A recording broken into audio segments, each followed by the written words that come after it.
Europe Soir, le 18-20, Julien Bugier. Et on poursuit le débat des grandes voix du jeudi avec Emmanuel Macron qui a donc donné cette interview fleuve dans le magazine Elle à l'occasion du forum Génération Égalité. Initialement axé sur l'égalité et le droit des femmes, le président de la République en a profité pour glisser des messages sur la logique intersectionnelle qui fracture tout, la société qu'il sent se radicaliser, a-t-il dit, ou encore son attachement à l'universalisme. Ils sont importants, ces mots du président de la République, Marion Mourgue ? Lesquels ? Ceux où il parle de la France qui se racialise ? Oui.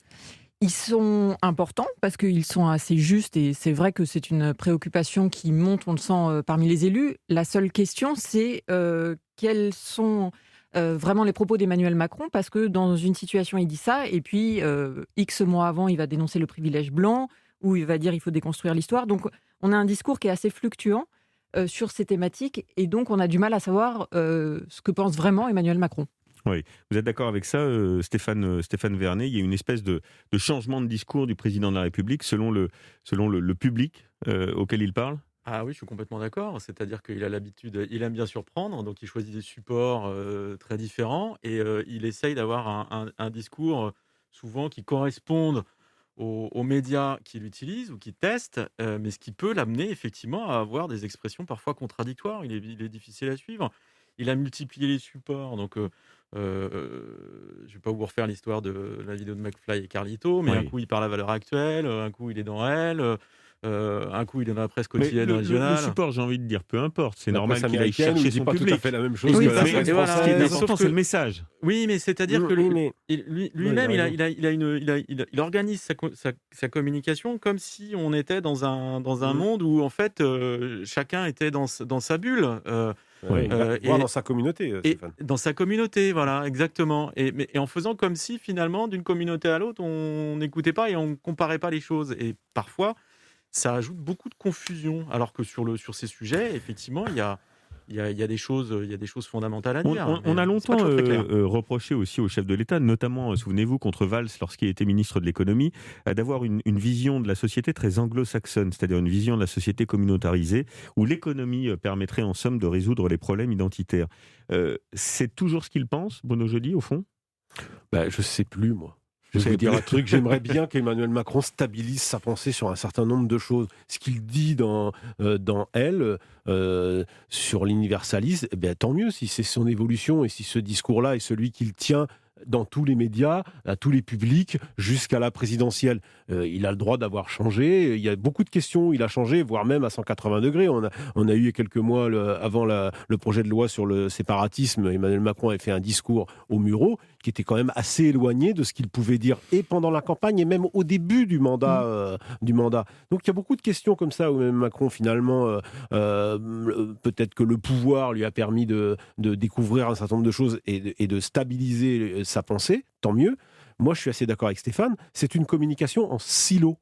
Il ne dit pas la même chose à la presse américaine quand justement il aborde certains problèmes que lorsqu'il parle avec des médias, par exemple comme Le Figaro, où il a donné une grande interview sur la sécurité. Il ne Oui. dit pas la même chose. Donc on ne sait pas toujours. Et moi je suis d'accord avec Stéphane, on aimerait bien qu'il y ait une espèce de quelque chose de plus lisible. Mais c'est aussi sa personnalité. Sa personnalité, en même temps, c'est pas une figure de communication chez Emmanuel Macron, c'est sa complexité à ce président, et c'est aussi ce qui a fait son succès en 2017. Mais ce qui Peut-être qu'en pourrait être sa 2022, faiblesse. avec le pouvoir, il sera peut-être obligé de clarifier beaucoup plus Oui. les choses, parce que d'abord, les Français le connaîtront plus, il y aura un bilan, et donc ça l'obligera peut-être à sortir de ces zones grises qu'il a entretenues, avec parfois succès, parfois en nous agaçant, mais peu importe, c'est comme ça. On se souvient aussi de la petite phrase, par exemple, qu'il avait eue à propos de sa relation avec Jean-Louis Borloo quand ils échangeaient sur le plan sur les banlieues. Vous vous en souvenez, en 2018, il avait parlé de deux mâles blancs, sous-entendu, Jean-Louis Borloo et lui-même. Alors, on peut le critiquer, mais sur le fond, il a raison. Marion Mourgue. Sur cette idée de privilège de l'homme blanc. Non, pas de privilège. De deux hommes blancs de plus de 50 ans, c'est ce qu'il avait laissé entendre, qui réfléchissent au plan banlieue, qu'ils ne connaissent pas dans leur chair et qu'ils n'ont jamais vécu. Mais est-ce que pour autant, il faut jeter le plan derrière ? Et ce qui avait été un peu bizarre, c'est que c'est lui-même qui avait commandé le plan et qui avait demandé à Jean-Louis Borloo d'y réfléchir. Donc c'est aussi ça qui avait gêné dans l'expression d'Emmanuel Macron. Donc vous dites, sur ce point, il n'est pas clair. Sur ce point, il ne cesse d'évoluer en permanence et en effet, on a toujours l'impression qu'il s'adresse à des niches électorales qui cherchent soit à fracturer à un moment la gauche, soit à fracturer la droite. Et le « en même temps » qui a séduit les Français en 2017 peut être une faiblesse d'Emmanuel Macron en 2022 parce qu'en effet, comme le disait Bruno, il y a un bilan, mais il y a aussi les déclarations qui lui reviendront. On lui dira « mais si vous dites ça aujourd'hui, pourquoi aviez-vous dit ça il y a X mois ?» Parce qu'il est beaucoup reproché aussi sur ces sujets sensibles de cliver une vision un peu manichéenne. Le « en même temps » sur ces sujets-là, il est impossible aujourd'hui dans le débat public pour un président de la République ? En tout cas, il faut avoir une synthèse claire et équilibrée. C'est ce qui lui manque. C'est-à-dire que je rebondis sur ce que disait Bruno à l'instant. C'est aussi une question de personnalité. Et je vais reprendre un propos qui a été utilisé un terme qui a été utilisé par Marion Mourgue. Il y a un côté séduction, c'est-à-dire que cette volonté de séduire fait que finalement on a aussi je pense que c'est malheureusement j'ai l'impression que c'est lié aussi à un trait de sa personnalité, c'est-à-dire que il cherche à dire à son interlocuteur ce que son interlocuteur a envie d'entendre, et ça vous pouvez le faire en tête-à-tête dans une conversation, mais dans une communication générale organisée ça ne marche pas, ou ça peut pas fonctionner, parce que à partir du moment où vous en venez à prendre des positions contradictoires d'un support à l'autre, enfin, je veux dire, quand vous avez une vision d'ensemble, vous vous rendez bien compte qu'il y a quelque chose qui colle pas. Or, on a besoin de clarté, et on a besoin aussi d'un président ou d'un futur président, d'un candidat à la présidentielle, qui soit clair sur ses positions, parce qu'il y a les mots et les actes. Je vais vous demander à tous les trois un esprit de synthèse, justement, il nous reste 1 minute. C'est la dernière de la saison, en tout cas pour moi. Votre coup de griffe ou votre coup de cœur de cette saison ? Bruno Jeudi. Marion, Moi, vous hésitez. C'est un coup de cœur, coup de chapeau à tous les soignants qui ont continué ces derniers mois à la fois à soigner ceux qui étaient atteints de coronavirus et puis aussi à vacciner tous les Français. Donc voilà, un coup de cœur pour se souvenir de tout ce qu'ils ont fait. Ouais, moi c'est un coup de cœur un peu tarte à la crème, mais moi j'ai une pensée pour les jeunes en fait. C'est un mot valise, mais je trouve qu'ils ont quand même bien mangé pendant la crise. On les a accusés de ne pas être toujours très exemplaires, et je trouve qu'ils ont été très solidaires. Et ils se sont pas tous marrés. Moi j'ai des gamins qui ont l'âge de faire la fête et de se marrer. Ils ont passé plus de temps dans leur chambre à attendre que ça passe. Ils ont retrouvé la bamboche depuis.